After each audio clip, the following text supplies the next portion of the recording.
Bien, pues, señores, como le hemos prometido, ya llegó el momento.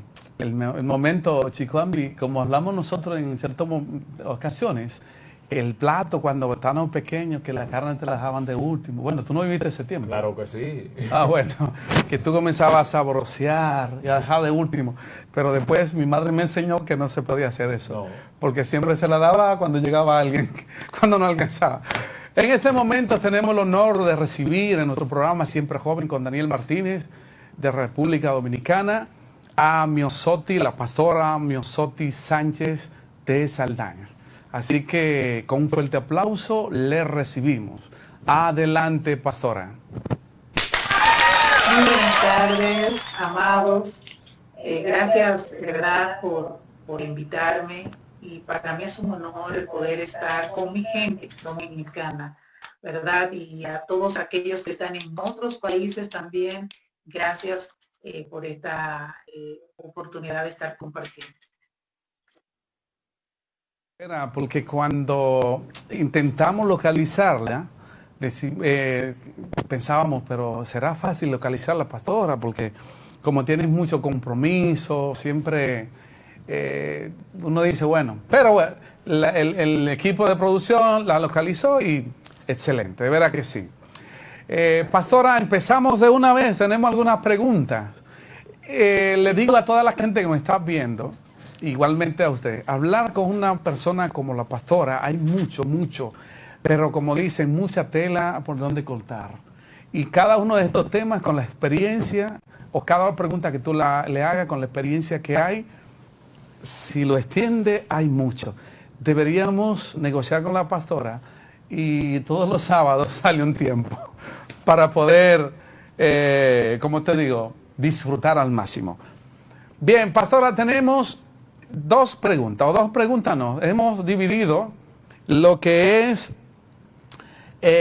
podemos decir en dos segmentos. Vamos a hablar primeramente de lo que es lo que es lo familiar. Aunque todo tiene que ver con lo familiar, pero empezamos con la primera pregunta. Chico Ambi, adelante. ¿Cómo nace el ministerio pastoral? Bien, bueno, hace ya muchos años, primero empecé con todo un ministerio, ¿verdad? Haciendo pininos, luego me casé, entonces mi esposo, que es pastor misionero de acá de Panamá, fue allá a Dominicana en compromisos precisamente de predicación y allí nos conocimos. Y fue entonces, yo estaba como pastora de jóvenes en la iglesia Manantial de Vida allá en Montellano y nos conocimos, ¿verdad? Y Dios ya estaba en los planes, nos trazamos, luego entonces empezamos a pastorear ya nosotros una obra que fue más bien nuestra primera bebé. Allí en la ciudad de Puerto Plata, y de allí duramos 9 años. Luego entonces es cuando ya decidimos, ¿verdad?, venir acá a Panamá con nuestros hijos. Así empieza nuestro ministerio pastoral. ¿Qué le motiva, pastora, trabajar con la familia? Aunque esta pregunta estaría un poquito, porque ya cuando el Señor llama al ministerio de una forma u otra, sabemos que viene un joven panameño y dice, bueno, me llevaré a alguien de Dominicana. Eso se da mucho. Claro. Bien, ya si tiene ese llamado, pues le gusta ya, o no que le gusta, si no tiene el llamado, pues la motivación la tiene, ¿no? Claro, Entonces esa pregunta es, ¿qué le motiva a trabajar con la familia? Fíjate, más que el llamado, por los años 90 yo hice mi maestría en terapia sexual y de pareja, y es allí, ya después de la formación, ya yo tenía claro, ¿verdad?, que siendo una mujer cristiana desde mi adolescencia, envuelta, enrolada en lo que es el ministerio, específicamente con las asambleas de Dios, entonces Dios permite que yo me prepare y lo estuve haciendo, trabajando con iglesias, trabajando incluso con otras iglesias que no eran de nuestro propio concilio, sino que Dios me llamó a trabajar con los matrimonios, primeramente con los matrimonios cristianos, no cristianos, porque es una forma de uno predicar el evangelio también. Entonces, desde el punto de vista profesional, empezamos a trabajar con matrimonios y esto conllevaba de paso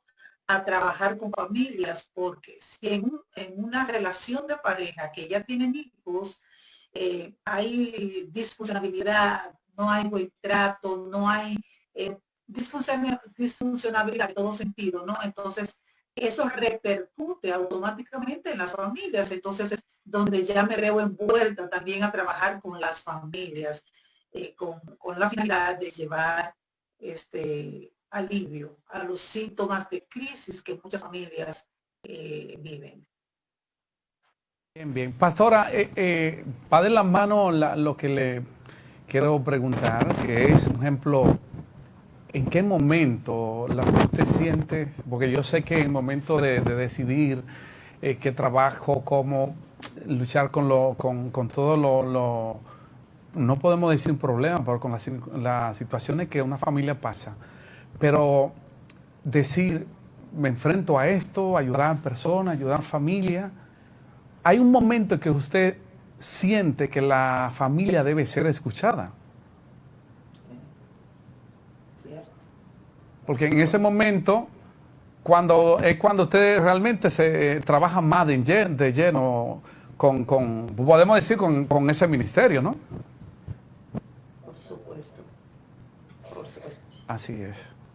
Porque a veces nosotros hemos escuchado mucho, lo hemos visto, gente que dice, es que nadie me escucha. Por ejemplo, a veces en una familia tú ves algo sencillo que quizás con una comunicación, con un consejo, sin un consejo, quizás tú puedes restaurar esa familia. Pero a veces hay pocas personas que están capacitados para ayudar a levantar, restaurar lo que es un hogar, una familia, un matrimonio.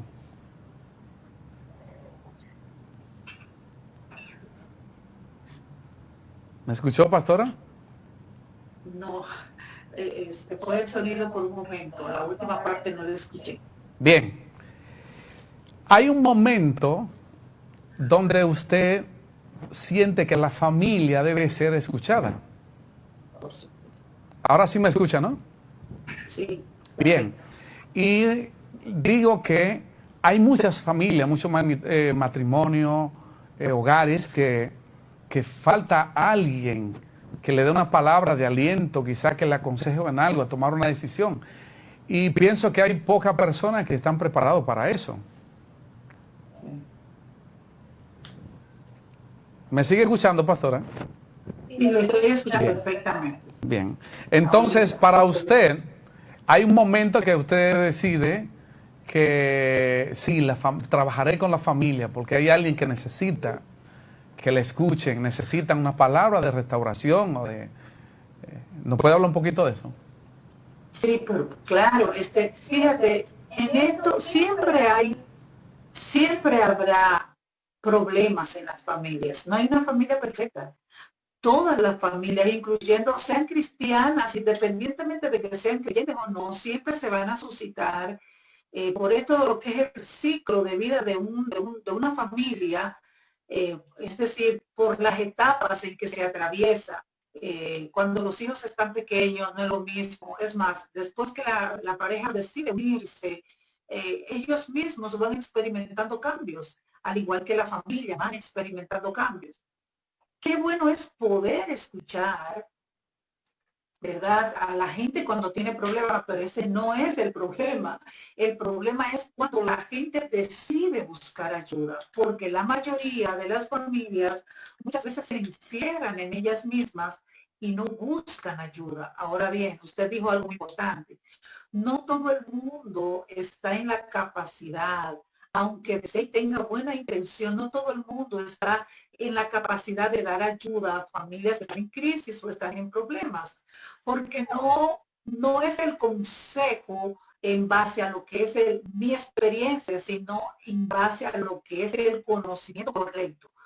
que desde mi punto de vista se hace en dos modos. Número uno, primero, basado en la palabra de Dios, y en segundo lugar, los conocimientos seculares, es decir, es un tipo de terapia mixta, ¿no? Primero basado en la palabra y luego basado en los conocimientos. Yo exhorto a toda familia que tiene situaciones en dentro de su convivir, ¿verdad?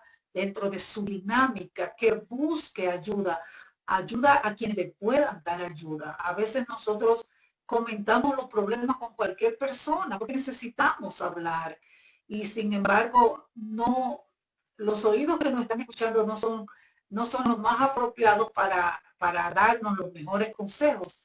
Cada familia debe de buscar ayuda a la persona correcta, porque es la mejor forma de poder tener alivio y de buscar soluciones, porque realmente se necesitan consejos sabios, basados primero en la palabra y segundo lugar, basados en el conocimiento de lo que es la dinámica familiar. Es así, es así. Así es. Porque cualquier persona te puede dar un consejo. Ahora, de que te dé un consejo correcto, de acuerdo a las necesidades que tú tienes, ya sería otro tema de hablar. Por cierto, pastora, ¿qué tiempo lleva dando terapias en lo que es el ámbito familiar en la vida cristiana? Bueno, ya tengo casi 25 años. No es que sea muy vieja, es que empecé muy joven.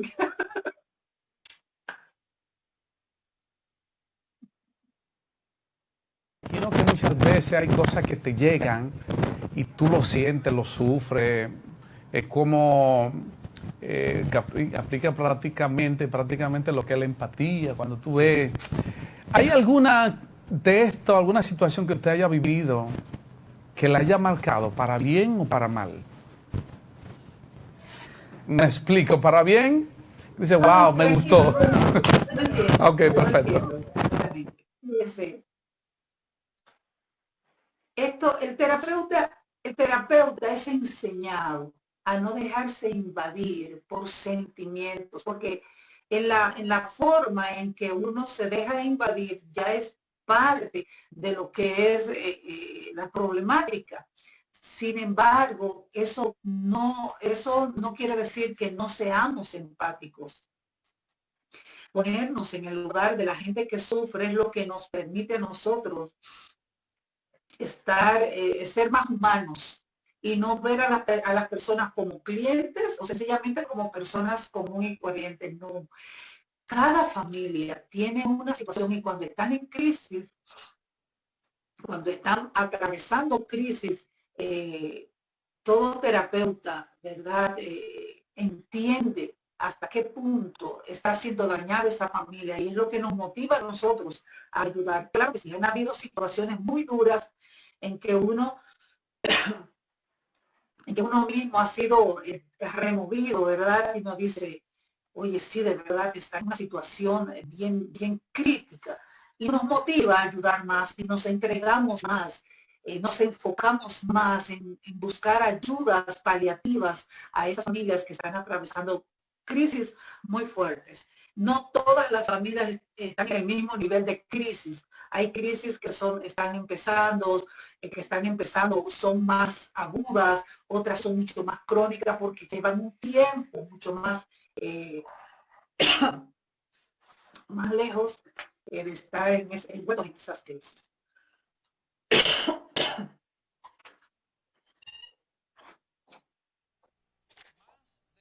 5 años como médica sexual. Bien, yo primero me gradué de como médico, luego entonces hice mi especialidad en sexualidad. Como médico tengo mucho más tiempo. Sí. ¿Por qué la pareja, pastora, evaden hablar de la sexualidad? Porque ese tema se nota como un poquito, qué sé yo, como que todo el mundo puede hablar de cualquier tema fácilmente. Pero cuando entró el tema de la sexualidad, ese tema como que aparte. Fíjate, Eso tiene mucho que ver con el contexto educativo que nosotros aprendimos, la sexualidad. La sexualidad es aprendida.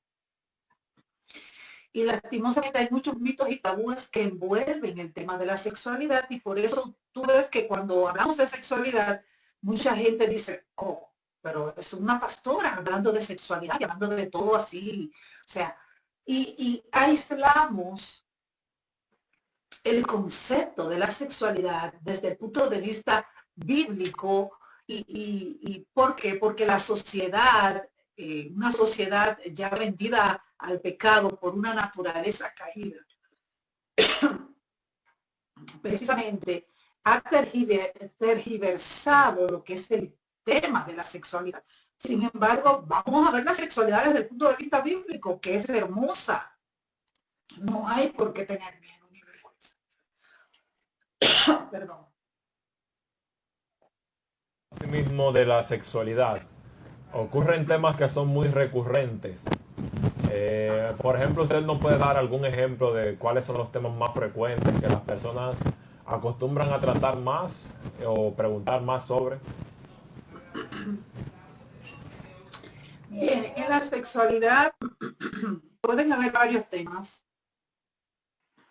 Todo va a depender de lo que aflige a cada quien, ¿verdad? Pero nosotros en sexualidad podemos ver, por ejemplo, 3 disfunciones sexuales en el varón y 3 disfunciones que son las más frecuentes. No es que no hayan otras, hay otras, pero las más frecuentes están en el varón, lo que es la disfunción eréctil o como se le llama allá afuera, se le llama la impotencia sexual. Nosotros no utilizamos el término impotencia, entendemos que es muy peyorativo y muy generalizado.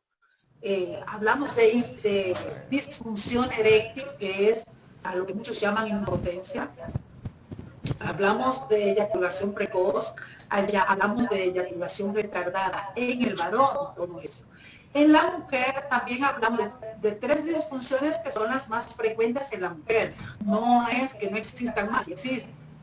Pero hablamos en ellas y que son las más frecuentes que han venido a nuestras consultas, lo que es la disfunción generalizada en la mujer, lo que también no utilizamos el término porque suena muy peyorativo y muy generalizado, que es la frigidez.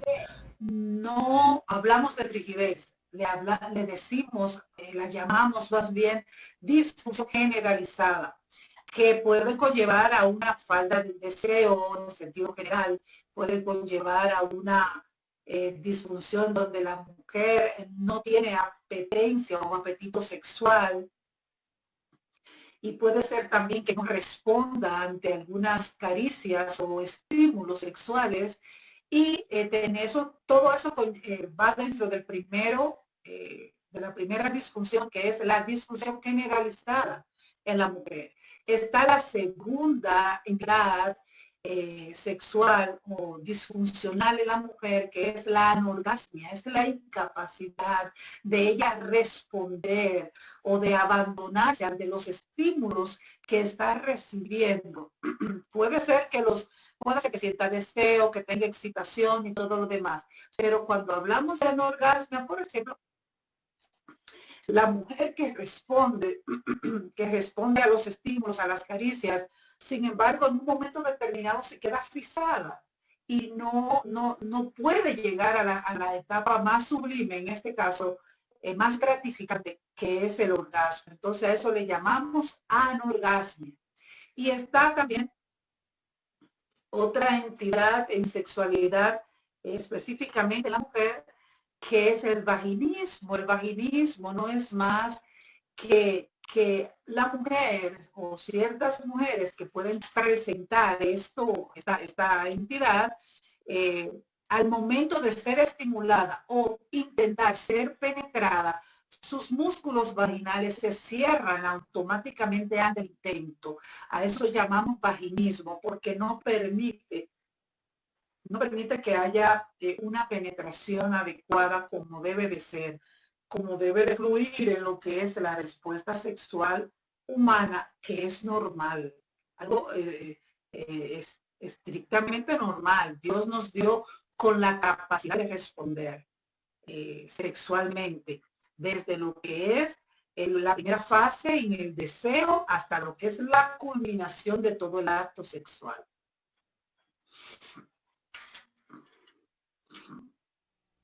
¿Quiénes van más a la consulta de las mujeres a los hombres buscando ayuda?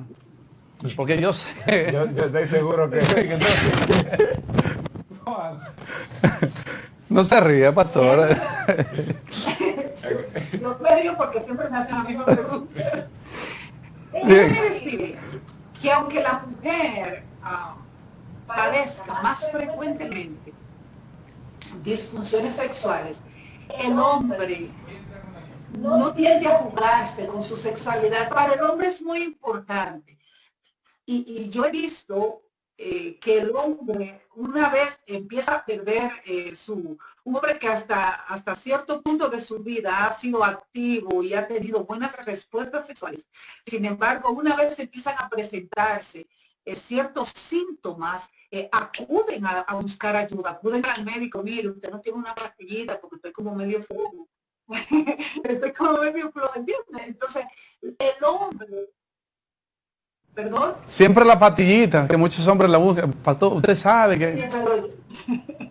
Sí, pero es un error, porque realmente la pastillita tiene sus efectos colaterales y es importante pues que se conozca, ¿no? Entonces, el terapeuta sexual es la persona que te va a decir causa de esa disfunción sexual y qué hacer. Si necesitas medicación, nosotros no trabajamos con medicación porque entendemos que en las disfunciones sexuales el 85 o 90% de ellas son de origen psicológico. Solamente un 10 a un 15% pueden tener un origen orgánico o ser consecuencia de una enfermedad ya crónica. Entonces, es importante que eso se sepa. Por eso es que mucha gente, incluyendo hombres jóvenes, van a buscar pastillitas y esas pastillitas tienen un efecto temporal, pero la causa no la trata, causa el síntoma. ¿Me doy a entender? Entonces, por eso es importante siempre buscar ayuda. Los hombres no juegan con su sexualidad y buscan ayuda, pero les es difícil sentarse delante de un terapeuta, hablar de sus problemas, hablar, ¿verdad? Y someterse a un procedimiento terapéutico donde puede sanar y buscar la causa de esa disfunción que está presentando. A veces se les resulta más fácil buscar la pastillita en la farmacia o donde otro médico que le ayude. Entonces es importante que nosotros sepamos eso. Todas las disfunciones sexuales tienen causas y las causas son importantes a la hora de establecer un procedimiento terapéutico. Ya que estamos hablando sobre este tema, ¿cuál es el tabú en sí que encierran las mujeres para evitar estos temas, abiertamente, así igual que los hombres? Porque los hombres, como usted explica, pues no tienen, con esa parte es como que no jueguen con eso, con cualquier cosa. Sí, porque cualquier otro problema de salud. Tú puedes decir un ejemplo, yo prefiero dejar la comida y tal, y entonces para eso es que buscan la pastillita como lo que explica la pastora. Señores, que están mal, escuchen bien lo que está diciendo la pastora. Hay que tratar ese tema antes de la pastillita. Entonces la pregunta tuya, chico. La pregunta es, si nos puede hablar cuál es el tabú que tienen las mujeres en cuanto a este tema. O me vas a permitir corregirte. Número uno, son decenas de tabúes. Número dos, te voy a corregir. No es las mujeres, es hombre y mujer, porque todo va a depender del contexto cultural en el que fuimos criados. Nosotros venimos de contextos culturales y que tienen una educación pobre en sexualidad, donde no se podía hablar ni siquiera de menstruación antes. Nuestras mamás, no se podía hablar de menstruación delante de los varones porque eso es un tema solamente de mujer. Y cuanto más cuando las muchachas tenían deseo de tener su novio, no podían decir las cosas que sentían, los varones tampoco, no podían hablar de masturbación, no podían hablar de ciertos temas aunque lo sintieran. No había quien nos enseñara de manera correcta. Entonces, ¿dónde empiezan los tabúes? Los tabúes no es más que los nombres. Los nombres que forran los verdaderos nombres, por ejemplo, de nuestros genitales. Los genitales, a modo de tabú, se le da cualquier nombre, menos el correcto. Antes no se podía hablar de vulva, no se podía hablar de pene, porque, o sea, se les daba unos bofetones, unos pecosones, pues, un buen dominicano. Y ustedes saben que no se podía hablar de eso. Y entonces allí empiezan los tabúes. Los mitos no son más que enseñanzas que vienen de falsas creencias. Y para mucha gente, por ejemplo, yo les voy a decir uno de los mitos y que me ha tocado trabajar, porque aunque ustedes no crean, los mitos y los tabúes conllevan a presentar disfunciones sexuales en la mujer sobre todo. Una mujer con vaginismo, una mujer que se casa, por ejemplo, y yo he tenido decenas de casos en todos mis años de ejercicio de mi profesión, de que producto de enseñanzas erradas, una mujer cuando se casa y tiene su primera relación sexual no puede disfrutar de ella porque no la llega a tener, porque le dijeron esto, porque le dijeron lo otro, o sea, te vas a como a morir porque eso es horrible, o sea, entonces el desconocimiento, la falta de educación correcta puede llevar a una disfunción sexual, y al igual que el varón. Entonces, son muchas las cosas que nos pueden arrojar una educación sexual pobre o sencillamente no en base real de lo que es la ciencia. Pastora, tengo que la persona habla mucho, por ejemplo, en programas anteriores, hemos hecho esta pregunta, porque nos pregunta mucho la gente, ¿la masturbación es malo? En el mundo cristiano hay mucha gente que dicen es pecado, escucho otros no es pecado, escucho médicamente es malo, pero usted, como es el especialista en estos temas, nos podría decir, y así le contestamos a la persona que nos preguntó. Mire, la masturbación, si nosotros vemos lo que es desde el contexto de la palabra, viene, ¿verdad?, en su raíz griega, de manos, y masturbarse no es más que buscar gratificación sexual con sus manos, el varón en este caso, y también la mujer, por supuesto. Si usted me habla desde el punto de vista médico, que si hay repercusión, que si hay daños, como antes se decía, no, es que estás loco, la gente, los muchachos que se masturban pueden llegar a tener un montón de espinas en la cara, se pueden poner locos. No, médicamente, científicamente, eso no está comprobado, bajo ningún concepto. No hay relación. Ahora, cuando tú me dices desde el punto de vista cristiano, vamos en honor a la verdad, ¿de acuerdo? Hay un sinnúmero de culpa que acompaña lo que es el acto mismo de la masturbación. Usted me dirá, bueno, es que la Biblia dice que fulano de tal se masturbó. No, Onán no se masturbaba, Onán tenía relaciones sexuales con la cuñada, con la que fue su cuñada, porque así lo establecía la ley bíblica, que si su hermano no dejó descendientes, él podía entonces casarse con la mujer que dejó su hermano para que le diera hijos. El pecado de Onán estuvo no en que tuviera hijos y que eyaculaba, sino más bien que tenía relaciones sexuales y eyaculaba fuera, negándole a esa mujer tener la oportunidad de tener sus hijos, negando la ley que fue dada por Dios, en que él estaba en la obligación de darle descendencia a su hermano muerto. Entonces, mucha gente, por desconocimiento de la palabra, aplicando un contexto hermenéutico correcto, ¿verdad? Entonces, dice, no, es que esto es así. No.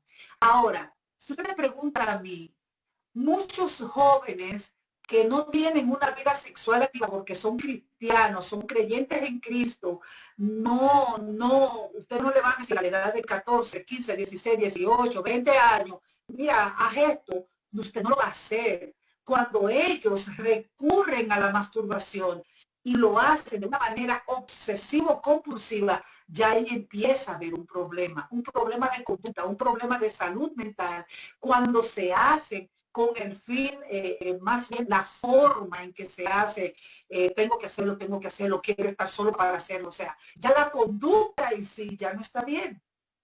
Me doy a entender, o sea, nosotros como creyentes en Cristo no podemos mezclar una cosa con la otra para que la gente coja y diga, oh no, o sea, no. Vamos a explicar las cosas correctas. No vamos a decir, si un joven siente deseo de masturbarse, lo siente porque es un joven que está sano emocionalmente y físicamente hablando. Ahora bien, ¿cuál es el problema de la masturbación? Dios no nos hizo sexuales para disfrutar a sola nuestra sexualidad, sino para ser compartida. Cuando la persona tiende a masturbarse para tener gratificación a solas, después le acompaña un sentimiento de culpa que no le permite tener paz con él ni con Dios. Entonces, ¿cuál es la finalidad?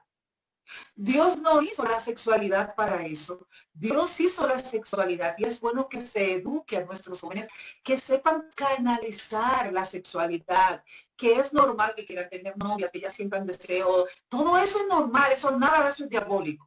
Incluso la sabiduría de Dios es mucho más, wow, excelente.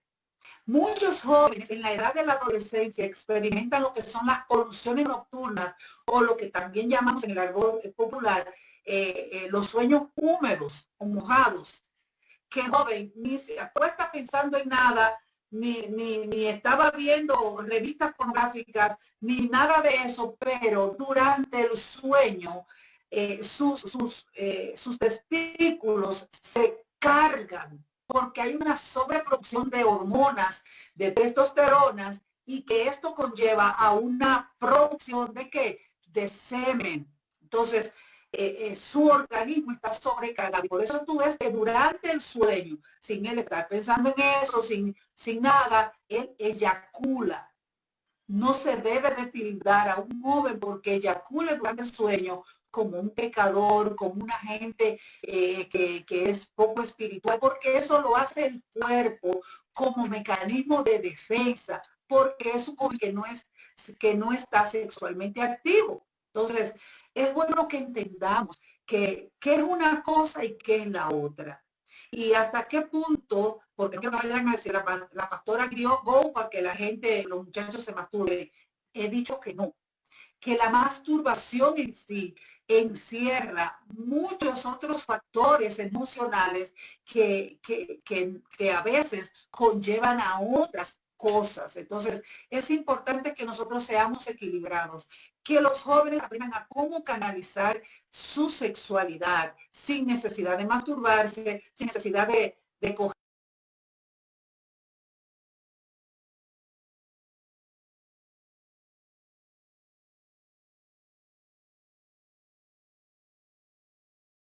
o sea, es importante mantener un equilibrio espiritual, alma y cuerpo. Es importante que nosotros aprendamos que nuestro cuerpo es un regalo que Dios nos dio, que la sexualidad es un regalo que Dios nos dio para disfrutarlo en compañía de la persona que amamos, no nosotros mismos, no solos. ¿De acuerdo? Puede. Pastora, ya para finalizar, yo quiero confirmar con usted algo. Y es, para usted, ¿qué puede destruir un matrimonio, una relación? Lo económico, lo que es falta de comunicación, Son tres cosas que quería La preguntar. sexualidad. O la sexualidad. ¿Cuál de estas tres cosas tiene mayor, que tú dices, bueno, realmente debe ser, predomina más? ¿La economía, la falta de comunicación o la sexualidad? Mira, lo primero, todo empieza con la comunicación. Si nosotros no tenemos la habilidad como pareja, no fomentamos la habilidad de sabernos comunicar, no de hablar mucho, porque son cosas diferentes. Hablar y comunicarse son cosas diferentes. Porque los mudos también se comunican a su manera, pero se comunican. Entonces, cuando hablamos de comunicación, estamos hablando de esa facultad de expresar lo que sentimos, lo que pensamos, lo que creemos. Si en un matrimonio fluye una comunicación abierta, clara, asertiva, ¿qué quiere decir asertiva?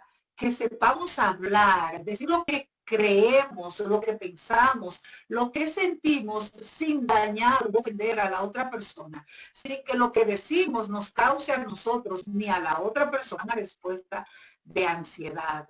Entonces, cuando el matrimonio aprende a hablar, a expresar las cosas que no le gustan, una pareja debe de mantener una comunicación clara y abierta, es decir, ay, mi amor, ay, cuando tú me das un beso acá en la nuca, no me gusta, me siento molesta, es diferente y se oye hasta bonito, mi amor, no me beses acá, que no me gusta.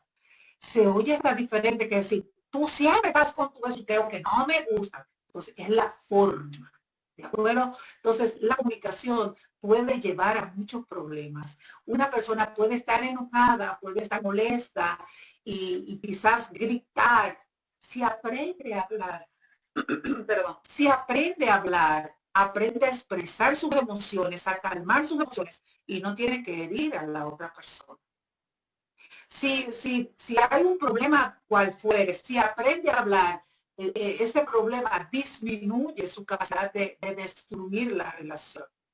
Por supuesto, la comunicación ocupa el primer lugar en las causas de disfunción marital en la relación de pareja, valga la redundancia.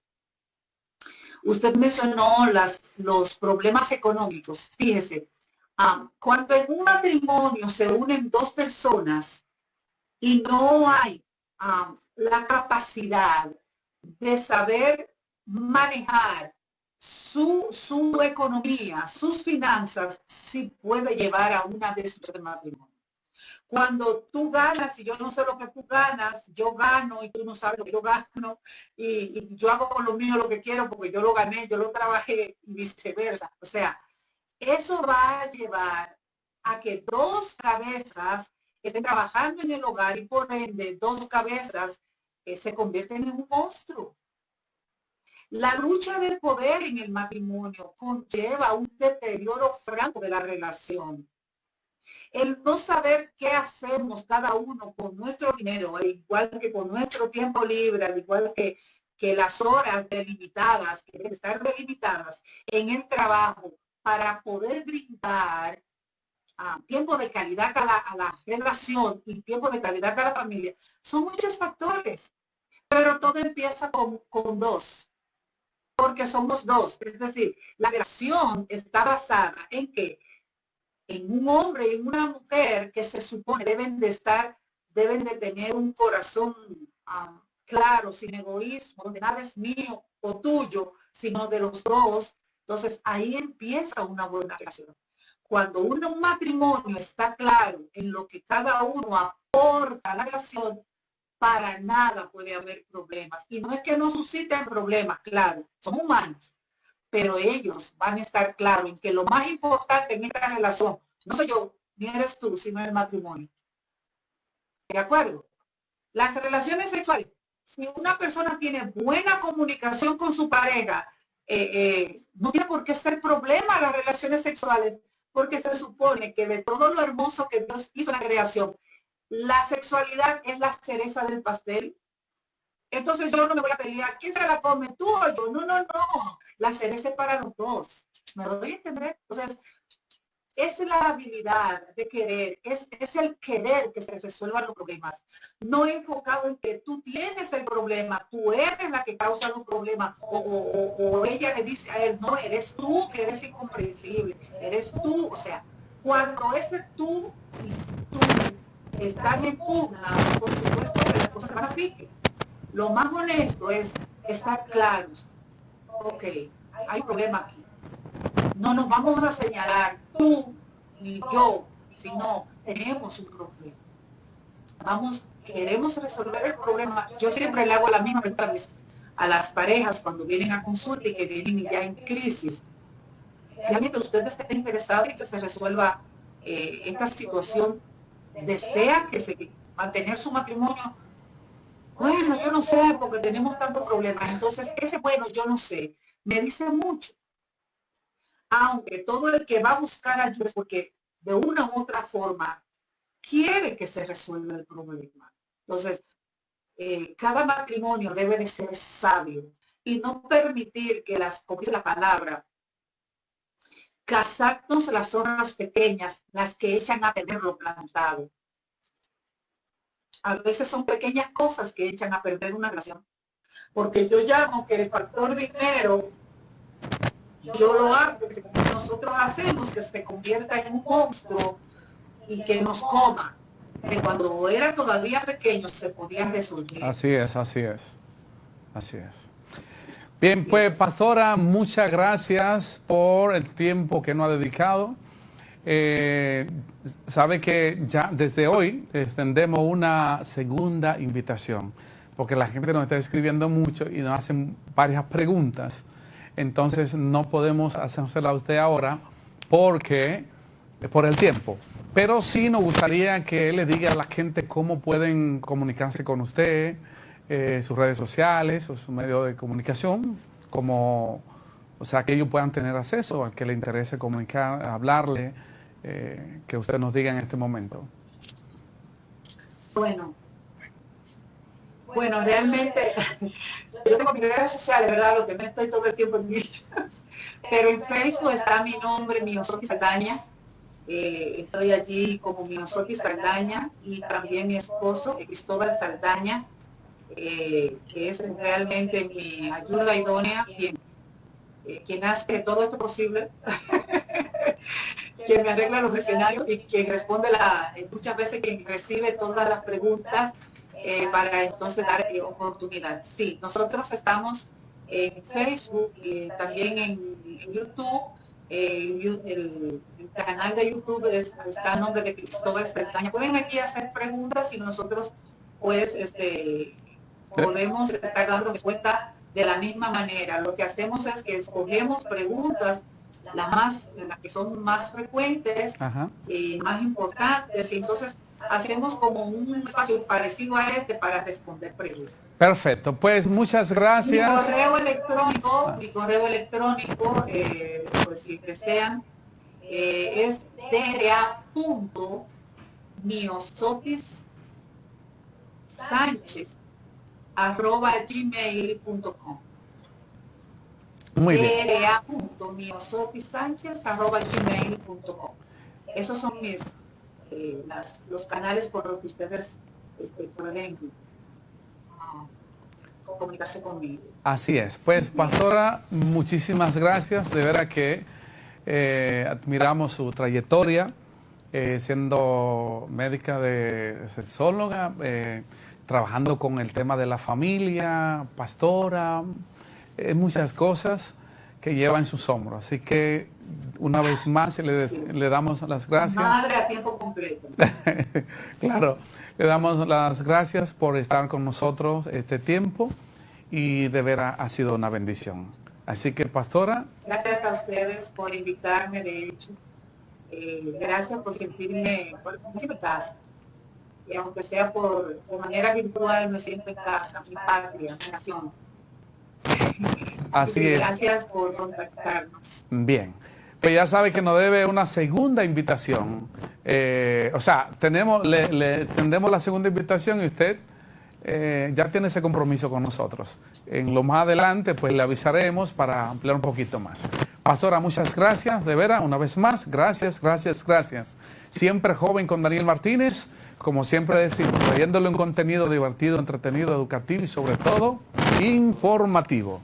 Bien, señores, llegamos al final de nuestro programa. El próximo sábado tenemos desde El Salvador a un influencer conocido como, ayúdame, Wichito.